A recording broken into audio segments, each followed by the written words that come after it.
So number 3 is asking for absolute extrema. So on the other side of the paper, we were justifying relative extrema, where the critical points were. And as long as you had a change in sign of the derivative, positive to negative or negative to positive, then you got a relative extreme. This is asking for absolute. So what we do here is called the candidates test.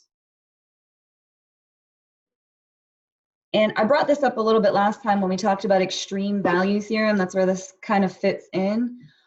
You're going to test all of the candidates for the absolute extremes, the absolute maximums or minimums. And it would be all of the critical points and the end points. So you're going to test critical points and end points.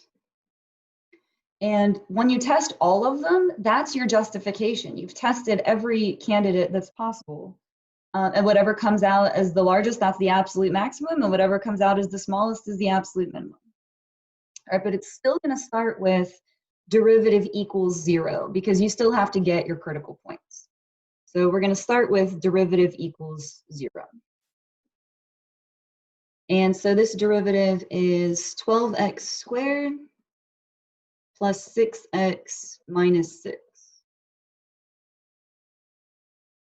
So just did the derivative of that, set it equal to 0. I'm going to go through and divide everything by 6 just to simplify these numbers a bit. That'll be 2x squared plus x minus 1. And then we're going to factor. So that is going to split 2x and 1x, and then 1 is going to split 1 and 1. And to get positive x in the middle, we would need positive 2 minus 1. And so our critical points are going to be x equals 1/2 and x equals -1. So those are two of our candidates for the absolute maximums and minimums. And so what we're going to do is make a chart, and we're going to plug into the original function. So not the derivative here. It's going to be the original function, because we want actual values to figure out which one is actually the biggest and the smallest. And again, your candidates are going to be your critical points and your end points. So we want these two, and then the end points of the interval are -2 and 1. So we have 4 numbers that are our candidates. Now you can put them on the chart in whatever order you want, but I like to put them on numeric order. So it'll be -2, and then -1, and then 1/2, and then +1. So we're going to plug them into the original function, and just whatever one comes out the biggest is the biggest, and whatever one comes out the smallest is the smallest. All right, so if we plug in -2 cubed, that'll be -8. Times 4 will be -32, plus, all right, -2 squared would be 4, times 3 is 12, and then -2 times -6 will be plus another 12. So -32 plus 24, that's going to give us -8 as a result for that one. All right, and then if we plug in -1, all right, -1 cubed would be -1, times 4 will be -4. And then -1 squared will be 1, times 3 is 3. And then -1 times -6 will be +6. So that is going to be 5 for that one. And then 1/2. All right, 1/2 cubed would be an 1/8. 2 cubed is 8, so 1/2 cubed would be 1/8 times 4. So 4/8, which would be 1/2, plus, all right, 1/2 squared would be 1/4, times 3 would be 3/4. And then 1/2 times -6 would be -3. All right, so I'm going to need to get a common denominator here, which would be fourths. So this would be 2/4 plus 3/4 minus 12/4. 12 divided by 4 would give you 3, a whole number of 3. So that would be 12/4. So let's see, that would be 5 minus 12, so -7/4. And sometimes you have to fight your way through the fractions like that. If you don't have a calculator, if you're not allowed a calculator on that problem, you don't want to pick up a calculator unless you absolutely have to, because sometimes you have to be able to get through that. All right, then lastly, 1. So if I plug in 1, I'm going to get 4 plus 3 minus 6, which will be 1. So these are the results that I got out of that. And we just need to write out the answer. It's just which one's the biggest and which one's the smallest. So the absolute maximum is, and the biggest result that I got out of this is 5. So absolute maximum is 5 at x equals -1. And then the absolute minimum is, and the smallest result I got out of here is -8. So -8 at x equals -2. You want to write it this way because sometimes they ask you for the maximum or the minimum, and sometimes they just ask you for the location. But if you write it this way, you're always going to get the whole thing. So I would just write the whole statement. Sometimes they ask you for this, and sometimes they ask you for this. So just write all of it, and then you'll always get the point. Now, if you're wondering, hey, Ms. Cole, did we justify that? It says justify, and we never wrote out a statement, like a sentence that said because. When you do candidates test, the chart acts as your justification, which is really cool because you don't have to write anything. The reason the chart is your justification is you tested every single candidate. So you've justified every single one of them, and then you just have to write out the answer. So there's no like because statement. All right, so let's just try that one more time. We're going to start by getting the critical points. So derivative equals 0.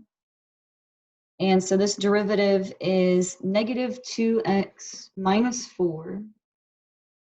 So we're going to set that equal to 0. And so I'm going to add the 4 and then divide by -2. So that's our critical point, x equals -2. And then you might be noticing you weren't given an interval for this one. That makes this a good bit tougher. You can't make a chart if you don't have an interval to work with. So that means that we need to show that we have considered the entire real number line, -infinity to +infinity. If there's no interval given, you need to show that you have considered all numbers in existence. So we're going to make a number line for our first derivative, like we did on the other side of the paper here, and just test and see where this is negative and positive. Now, if you're like, hey, something weird happened here, I've got a negative out front, that is a little odd. Let's just pick some test values and see what this comes out to. So if I pick a number over here, like -3, and plug that into the derivative, -2 times -3, that would be 6, minus 4 is 2, which is positive. So if I plug in a number in this section, I get a positive result.